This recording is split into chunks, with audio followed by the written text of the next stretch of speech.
Welcome sa Cloud B Movie Recap. Ang pelikulang ikukwento natin ngayon ay ang Saving Bikini Bottom, The Sandy Chicks Movie. Halina't simulan na natin. Nagsisimula ang pelikula sa lungsod ng Bikini Bottom, at excited si Sandy na simulan ang kanyang araw. Tumulog siya ng sipol para tawagin ang kanyang kabayo, at nagsimula silang maglakbay para sa kanilang pakikipagsapalaran. Habang naglalakad, nagsimula siyang kumanta tungkol sa kanyang sarili. Ang pangalan niya ay Sandy. Siya ay isang marine biologist na ipinanganak sa Texas, at lumipat siya sa karagatan upang ipagpatuloy ang kanyang pananaliksik. Mahilig din siyang gumawa ng iba't ibang imbensyon dahil araw-araw ay may bagong natutuklasan.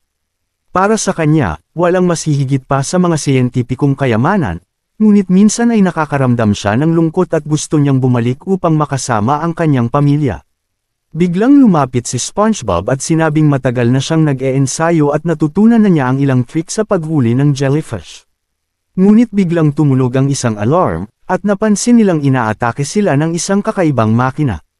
Napagtanto ni Sandy na nasa panganib sila, kaya mabilis silang umalis mula sa lungsod. Napansin nilang inaatake rin ang buong lugar, kaya nagsimulang tumakbo ang lahat upang makaligtas.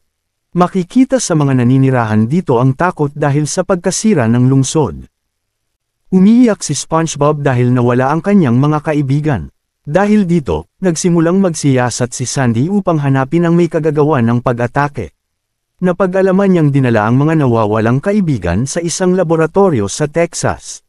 Samantala, patuloy pa ring nalulungkot si SpongeBob dahil nawala ang lungsod, at muli siyang napaiyak dahil mamimiss niya ang kanyang mga kaibigan.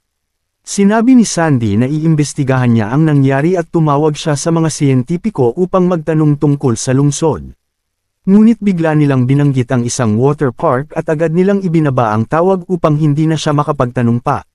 Dahil dito, sinabi ni Sandy na pupunta sila sa laboratorio upang iligtas ang kanilang mga kaibigan at ibalik ang lungsod. Habang papunta sila roon, ginamit nila ang isang bulkan upang makaakyat sa ibabaw ng dagat. Gumamit si Sandy ng kanyang helmet upang palitan ang kanyang kasuotan, pagkatapos ay sumakay sila sa isang eroplano upang ipagpatuloy ang kanilang pakikipagsapalaran. Ngunit biglang nadehydrate si SpongeBob, kaya ginamit ni Sandy ang kanyang imbensyon upang maibalik ito sa normal. Pagkalipas ng 14 na oras sa eroplano, patuloy na inaalala ni SpongeBob ang kanyang mga nawawalang kaibigan, habang si Sandy naman ay nag-iisip kung paano sila makakarating sa laboratorio. Tumalon sila mula sa eroplano upang ipagpatuloy ang kanilang paglalakbay. Habang bumabagsak sila sa himpapawid, namangha si SpongeBob sa kakayahan ng kanyang kaibigan. Pagdating sa lupa, napansin nilang binago ang laboratorio at itinayo ang isang water park upang maakit ang mga tao. Ngunit biglang lumitaw ang isang napakalaking buhawi na tumama sa kanila at itinapon sila palayo sa laboratorio. Matagumpay na lumapag si Sandy ng ligtas, ngunit nasaktan ang kanyang kaibigan. Napagtanto ni Sandy na napakalayo nila at aabutin sila ng maraming araw kung maglalakad lamang sila pabalik. Samantala, sa loob ng laboratorio, ang buong lungsod ay nakakulong sa isang kapsula at lahat ng residente ay takot na takot. Sinabi ni Mr. Krabs na napakalayo na nila mula sa karagatan, kaya nagboluntaryo siyang lumabas mula sa kanyang restaurant upang siyasatin ang lungsod. Natuklasan niyang nakakulong sila, kaya mabilis siyang bumalik sa restaurant upang ipaalam ang nalaman niya. Sinabi niya na ang may kagagawan nito ay mga higanteng nilalang. Habang nagaganap ito, ang mga siyentipiko ay humingi ng impormasyon mula sa kanilang computer tungkol sa mga nawawalang residente ng lungsod. Natuklasan nilang nawawala si Sandy kasama ang kanyang kaibigang si SpongeBob. Biglang dumating ang kanilang boss at nagsimulang magalit dahil sa pagkawala nila. Balik sa disyerto, patuloy pa ring naglalakbay sina Sandy at SpongeBob patungo sa laboratorio. Ngunit biglang narinig nila na may sumusunod sa kanila. Napagtanto nilang ito ay isang pangkat ng mga ahas. Mabilis na umikot si Sandy upang isuot ang kanyang uniform at maghanda para sa labanan. Sinimulan niyang labanan ang mga ahas at nagtagumpay siya sa pagpigil sa mga ito. Ngunit biglang natuklo siya ng isa sa kanila, at dahil sa lason, siya ay natalo. Sinabi ni Sandy na nasa panganib sila, kaya tumulog siya ng sipol upang humingi ng tulong. Narinig ito ng kanyang pamilya, kaya mabilis silang dumating upang labanan ang mga ahas. Sa isang matinding labanan, napagtagumpayan nilang talunin ang mga bandido at mailigtas si Sandy. Pagkatapos nito, sumakay sila sa kanilang sasakyan upang ipagpatuloy ang kanilang misyon. Doon nila natuklasan na nagtatrabaho ang kanyang pamilya sa isang circus. Masaya ang pamilya dahil bumalik si Sandy. Ngunit sinabi ni Sandy na hindi sila pumunta roon upang maglaro, kundi para iligtas ang kanyang mga kaibigan. Samantala, sa laboratorio, galit ang boss nila dahil nawala si SpongeBob, na siyang pinakamahalagang bahagi ng kanilang bagong proyekto. Ipinakita nila ang isang video tungkol sa kanilang plano, ang pagbabago ng mga species upang maging perpektong nilalang. Balik sa daan, nag-uusap sina SpongeBob at ang kapatid ni Sandy, ngunit biglang nasira ang kanilang sasakyan. Nagtulungan sila upang ayusin ito. Habang inaayos ang sasakyan, naalala ni Sandy ang kanyang buhay sa circus at kung paano siya naging bahagi ng mga palabas noon. Sinabi ng kanyang ina na palagi niyang iniisip na mamanahin ni Sandy ang circus, dahil ito ay ideya ng kanyang lola. Ngunit sinabi ni Sandy na mas gusto niya ang agham, at siya ang unang squirrel na nanirahan sa karagatan.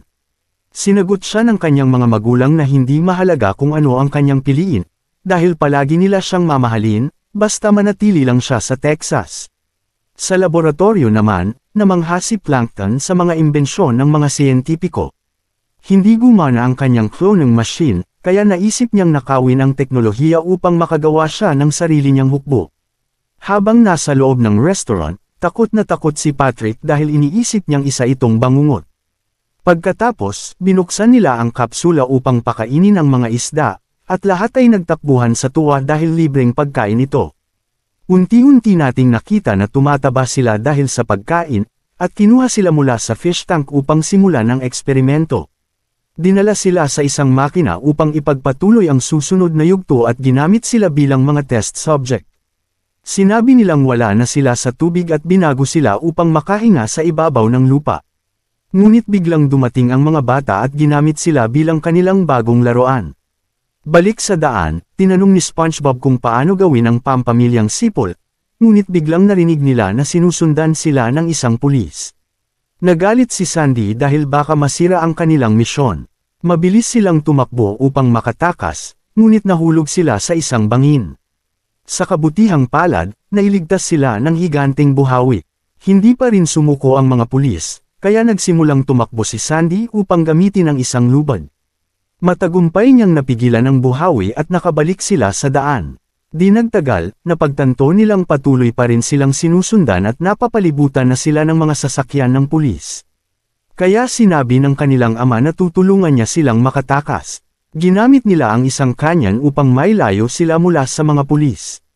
Sinabi ni Sandy na malapit na sila sa laboratorio at ligtas silang lumapag sa water park. Ginamit nila ang binoculars upang hanapin ang laboratorio, ngunit bigla silang sinundan ng alagang aso ng siyentipiko. Nagdesisyon silang tumalon mula sa itaas, at nakita natin na napigilan ang aso ng isang atraksyon sa parke. Gamit ang mga tubo, matagumpay silang nakapasok sa loob ng laboratorio, ngunit patuloy pa rin silang sinusundan ng aso. Tumakbo sila papunta sa laboratorio ngunit na-eject sila mula sa isa sa mga tubo. Dito nila nakita ang Bikini Bottom, at natuwa si Patrick nang mapagtantong dumating na ang kanyang kaibigan. Ngunit biglang nahuli siya, at napagtanto ni Sandy ang plano ng mga siyentipiko. Sinabi ni Sandy na palagi siyang itinuturing na isang kahihiyan sa ibang mga siyentipiko. Nagpasalamat ang isa sa mga siyentipiko sa kanya dahil dinala niya si SpongeBob, ngunit bigla siyang inatake upang pilitin siyang iwanan ang kanyang mga kaibigan. Dahil dito, nagdesisyon silang ikulong siya sa isang hola. Inamin ng mga siyentipiko na sila ay na-bribe. Pagkatapos, sinimulan nilang buhayin ang makina upang i-clone si SpongeBob at balak nilang ibenta siya sa bawat bata sa mundo.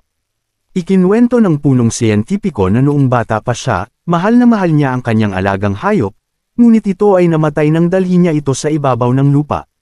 Dahil dito, naglakbay siya sa mundo at binago ang kanyang katawan matapos siyang atakihin ng mga pirana. Nagpasalamat siya sa kanyang mga siyentipikong imbensyon dahil ginamit siya upang manmanan ang Bikini Bottom.